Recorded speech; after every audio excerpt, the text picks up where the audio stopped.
Hello, and welcome to our presentation on fire suppression systems.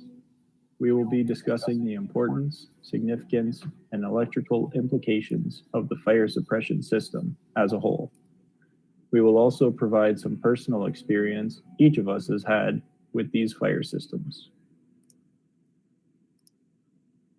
Fire suppression systems are designed to save lives. We never really want to see them work, but when we need them, we definitely want them to work.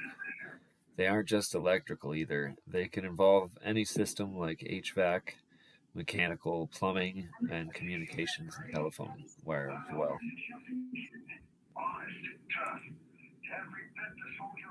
The fire panel is the brain of the entire fire suppression system. It has evolved from a basic entity to now having PLC programming with capabilities to call directly to the fire stations and alert them to the fire. There's generally two kinds of them. They're known as addressable and non-addressable, sometimes called Class A or Class B, and also single stage or two stage. The non-addressable panel, or Class A panel, or conventional panel, must be wired in a daisy chain fashion, going from one device to the next. After these devices are all connected to a single zone, it must have an end-of-line resistor for the panel to monitor. If the resistance goes to zero in the event of a short or the device being activated, the fire panel will observe this and relay other actions to other devices in this response. This means that it is one big loop from end to end of all the devices that are connected, and that can be a lot of wire. The addressable panel, or Class B panel, does not require end-of-line resistors. However, each device must be programmed by the dip switches or rotary switches located on the right side. These devices are then programmed into the fire panel to identify what type of device it is, its unique number, and its location. This is much more work for the installer. However, it will save the maintenance and emergency workers time in identifying where the alarm originated. Devices can also be T-tapped in order to save the amount of wire and make planning runs much easier, especially if a device has been forgotten or one needs to be added.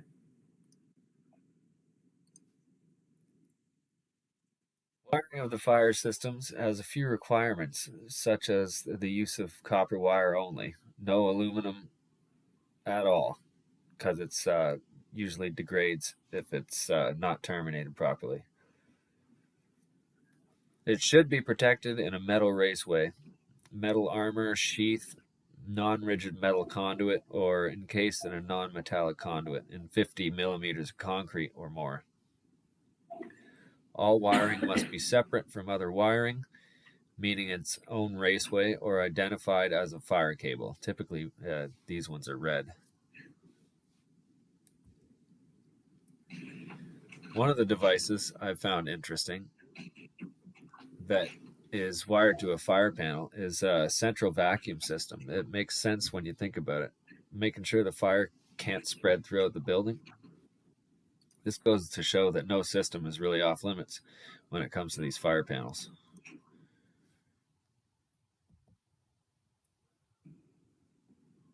Pull stations cannot be turned off after they have been initiated. They are designed to be disabled only by professionals. This is yet another safety mechanism of a seemingly simple device. Strobes must be in plain sight of any area of the room they occupy. If there's a blind spot, add a strobe. Still a blind spot, add another strobe. If there's a small partition or wall obstructing any view, add a strobe.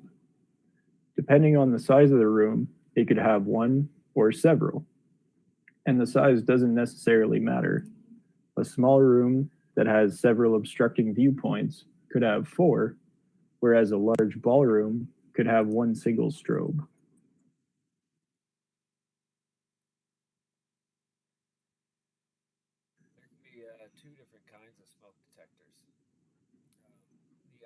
ionization smoke detector has two plates inside that are electrically charged. When smoke passes through them, it disrupts their normal signal and sends the signal back to the fire panel. The photoelectric smoke detector emits an LED light curtain. When smoke breaks this light path, it sends a signal back to the fire panel, sending an alarm. There are additional types of smoke detectors, such as beam detectors, which project a beam of light in an entire space, and when smoke disrupts it, it'll sound the alarm. There is also an air sampling type of detector, which takes samples of the air and tests its contents for changes in composition. Heat detectors have some advantage and disadvantage to smoke detectors. The single advantage is a less frequent false alarms. Disadvantages is that they're slower to react, less common. However, they are being installed in conjunction with smoke detectors now, but more expensive.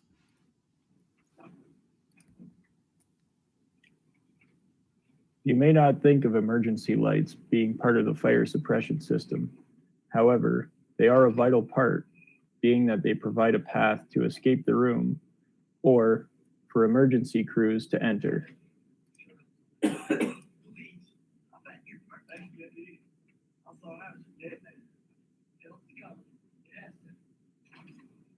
The magnetic door latch is a normally closed switch, meaning that it is engaged until the fire panel releases the latch and ultimately closing the door to prevent spread of fire to other areas of the building. This is a start to what devices we can connect to the panel.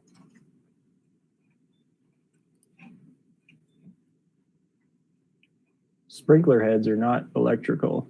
However, they do play a major part in the fire suppression system. What I found interesting during my research is the little red vial is what sets off the sprinkler.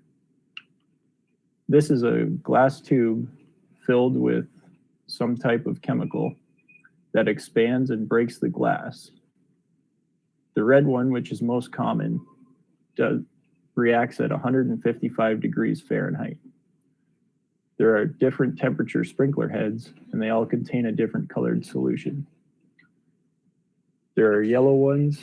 These go out at 175, blue at 225, purple at 300, and black at 500 degrees Fahrenheit.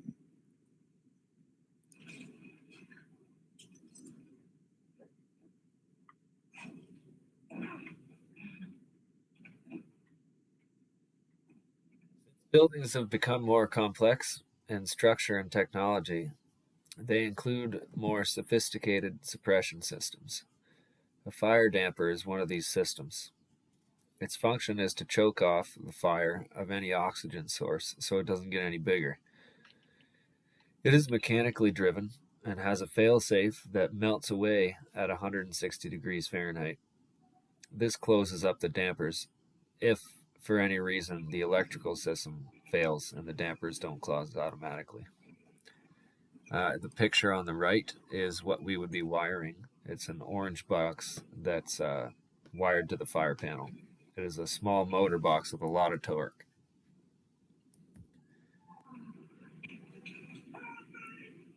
That's the wiring diagram for it right there.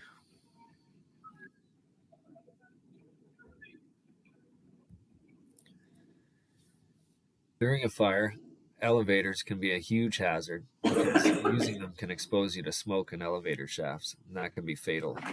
But most times, depending on the size of the building, there will be a fire safety service mode for the elevator. It can be triggered from the ground floor by key or automatically if smoke or heat detectives have been triggered. I actually have a story about that, being involved in the recent fire at the Westcourt building in downtown Windsor. The alarm systems at Westcourt failed when the fire burned through the primary and secondary distribution panels in the building, and the wiring was shoddy and done by a lot of different contractors throughout the years without being inspected or upgraded since the 80s. I know all of this because I got stuck in the elevator during the fire, and there was no fire safety service mode for this elevator. It took the firefighters a couple of hours to finally get me out of the elevator. And by the time everything was said and done, I was pretty lucky to be alive. There were many problems with the building's safety that had to be addressed in order for it to be to code, but the upkeep wasn't taken seriously, leading to over 200 people being forced from their homes, including me, and out quite a bit of money in personal items. There was also an issue with the exit signs and alarms on a lot of the doors, which also failed to turn on or stay on during the fire. It was a really dangerous situation that could have cost a lot of people their lives if nobody had woken up.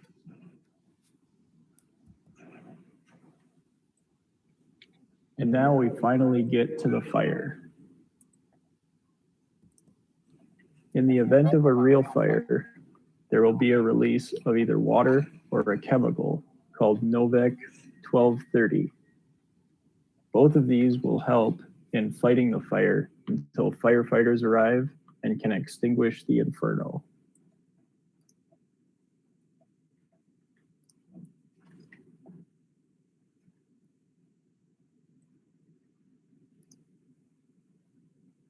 Wet systems are the classic fire sprinkler systems filled with water, depending on the size of the building, the pressure required, and the pressure of the municipal water source. A fire pump may be necessary.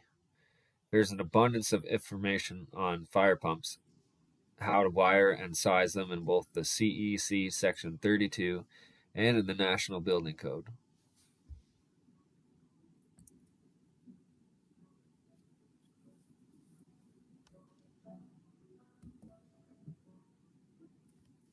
Dry systems can be a wet system without any water inside the pipes.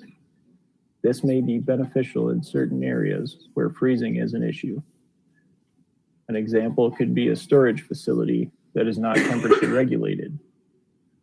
This type of system uses air pressure and pressure valves and sensors to monitor and maintain the system, waiting for an inrush of water to extinguish the blaze. All of the same components and devices are used: sprinkler heads, smoke and heat detectors, pull stations.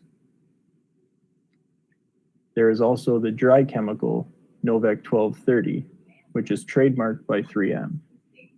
This chemical is non-ozone depleting, which is why it has replaced the old halon gas used previously. It also does not consume oxygen. Instead, it rapidly cools the area, reducing the flame to nothing.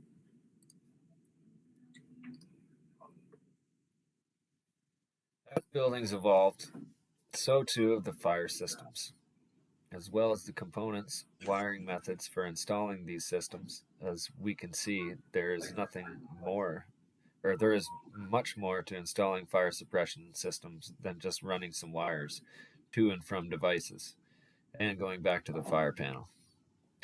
It is part of a larger system that cannot fail. We can only do our part and remain perfect as always.